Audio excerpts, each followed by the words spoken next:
26 जनवरी 2023 की गणतंत्र दिवस की हार्दिक शुभकामनाएं सभी महानुभावों को मेरी तरफ से। सदा सुखी रहो, सब प्रेम नमस्कार करता हूं। और आज मैं आपको कुछ घर की सुख शांति व समृद्धि के कुछ उपाय बता रहा हूं, जिससे आपका जीवन खुशहाल व आर्थिक स्थिति से मजबूत रहेगा। घर में शांति व दृढ़ता व लक्ष्मी का वास होने का मुख्य कारण होता है घर पर नकारात्मक शक्ति का वास।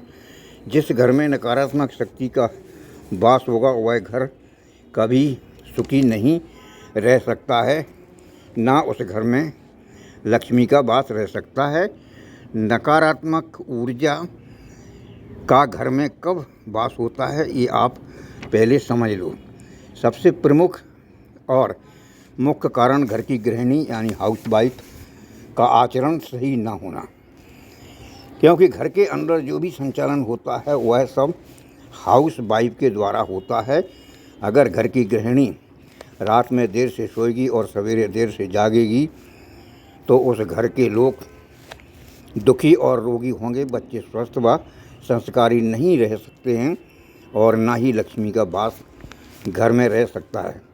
कारण घर का मुखिया ही देर से जागेगा तो सुबह बच्चों को स्कूल जाना है, पति को काम पर जाना है, सास ससुर सुबह जाग जाएंगे तो इस सबको ताज़ा नाश्ता नहीं मिलेगा तो स्वस्थ कहाँ से रह सकते हैं। और देर से जागने के कारण सारी दिन की दिनचर्या अस्त व्यस्त हो जाएगी। न घर की सफाई होगी, न घर में सुबह की पूजा पाठ होगी, तो कोई भी सुखी नहीं रहेगा, लक्ष्मी का वास नहीं होगा तो आर्थिक स्थिति कहाँ से सुधरेगी। क्योंकि गंदगी में तो नकारात्मक शक्तियाँ ही वास कर सकती हैं, सकारात्मक शक्ति नहीं। तो मेरा सभी बहन बेटियों से निवेदन है कि मौज मस्ती करो, मगर घर के सभी कार्य यथा व्यवस्था में सही समय पर करो। ये काम सिर्फ घर की हाउसवाइफ ही कर सकती है, इसीलिए उसे घर की लक्ष्मी माना जाता है। लक्ष्मी कहना अच्छा लगता है तो लक्ष्मी जैसे कार्य भी करो। जीवन में मौज मस्ती के लिए पूरी ज़िंदगी पड़ी है, मगर परिवार को निरोगी रखना, सुखी रखना, बच्चों का सही तरह से लालन पालन करने में काम भी आप गृहिणी का ही होता है, इसे कोई मनुष्य नहीं कर सकता है। सारे परिवार के सभी सदस्यों के सम्मान देना, बच्चों से प्यार करना, बुजुर्गों की सेवा करना, पैसों की बचत करना, फिजूल खर्ची न करना, जो मिले उसमें संतुष्ट रहना अच्छी गृहिणी के लक्षण हैं। वैसे तो लड़की को शादी के बाद अपने आप में कुछ परिवर्तन कर लेना चाहिए और बच्चे होने के बाद तो सही मायने में माँ की ममता आ ही जाना चाहिए। पति के प्रति सजग रहना, सम्मान करना, आज्ञा का पालन करना, उसके हर प्रकार के कार्य में सहयोग करना, पति को समय समय पर उसका विशेष ध्यान देना, क्योंकि पति सिर्फ पैसा कमा सकता है, ख्याल तो वो स्वयं का भी नहीं रख सकता है। बच्चे स्कूल जाएं तो उनको गर्म नाश्ता तैयार खिलाना, स्कूल का टिफ़िन लगाना, पति अगर काम पर जाए तो उसको गर्म खाना खिलाना और अगर टिफ़िन ले जाए तो गर्म खाने का टिफ़िन लगाना, और पति अगर काम से वापस घर आए तो उसको वेलकम करना, ठंडा पानी पिलाना, मीठी बातें करना, फिर कुछ खाने को देना, भले वो किसी भी वक्त आए, चाहे रात हो या दिन, पत्नी को उसे वेलकम करना ही चाहिए। इससे प्रेम और सम्मान बढ़ता है। ऐसा करोगे तो फिर देखना आपके परिवार में सुखी का माहौल बनेगा, सुख शांति रहेगी, बच्चे व बड़े सभी निरोग रहेंगे, आर्थिक स्थिति मजबूत होगी, लक्ष्मी का वास होगा। इस प्रकार दिनचर्या बनाओगे तो नकारात्मक शक्ति आपके घर में टिक ही नहीं सकती। और अगर वास है तो मैं आपको एक सरल उपाय बताता हूँ, जिससे आपके घर से नकारात्मक ऊर्जा घर से बाहर निकल जाएगी। यह मैं गारंटी के साथ जो उपाय मैं बता रहा हूँ उसे सिर्फ 3 दिन करना है, मंगलवार, बृहस्पतिवार और शनिवार। सूर्यास्त के समय यह करना है। क्या करना है कि 5 लौंग लो, 3 कपूर की टिक्की लो, 3 बड़ी इलायची लो, 7 हरी छोटी इलायची लो। इनको सबको लेकर मिट्टी के बर्तन यानी सकोरा हो या बड़ा दीपक हो उसमें जला लो।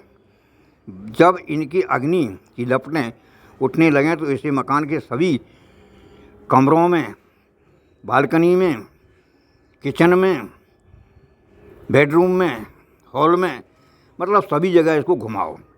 जब यह पूरी तरह जल जाए तो इसकी राख को मुख्य द्वार पर इस प्रकार फैलाओ जैसे लक्ष्मण रेखा हो, यानी द्वार की चौखट पर 1 फुट ऊंचे से नीचे लाओ और दरवाजे की पूरी सीमा से लेकर चौखट के 1 फीट ऊपर तक ले जाओ। इसमें नकारात्मक ऊर्जा का नाश होगा और सकारात्मक ऊर्जा का वास होगा। ये तो हुआ आपके घर पर अर्जी का ऊर्जा का संचार। अब हम आपको एक ऐसा कवच बताता हूँ जिसे लगाने से आपका कोई बाल वाँका नहीं कर सकता है। ये कवच जो है सिर्फ हनुमान जी का है, जो कि कलयुग के अंदर बहुत ही महान देवता माने जाते हैं। और हनुमान कवच एक छोटा मोटा कवच नहीं होता, बहुत ही बड़ा कवच होता है।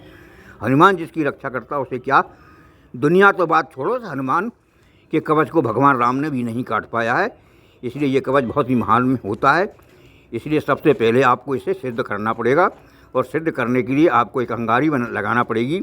उस अंगारी में गूबल, धूप और लोबान 3 चीज़ों को लो और इस मंत्र को 108 बार जाप कर उसको सिद्ध करो।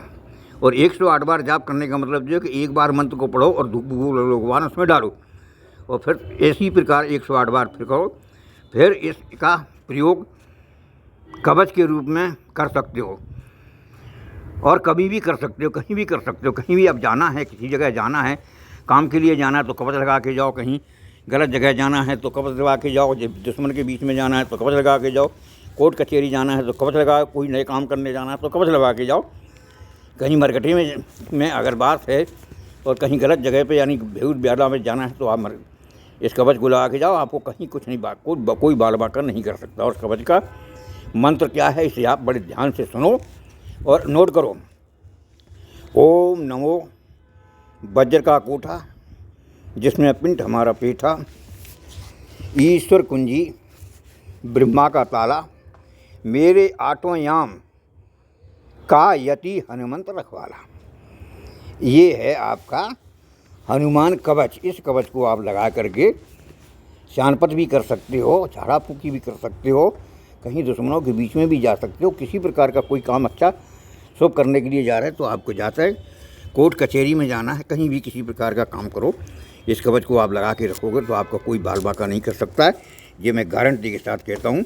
तो मैं हर समय पे आपको वीडियो बनाता रहता हूँ, डालता रहता हूँ। लोक कल्याणकारी वीडियो हमारे होते हैं। अगर आप विश्वास करोगे तो आपका फ़ायदा होगा।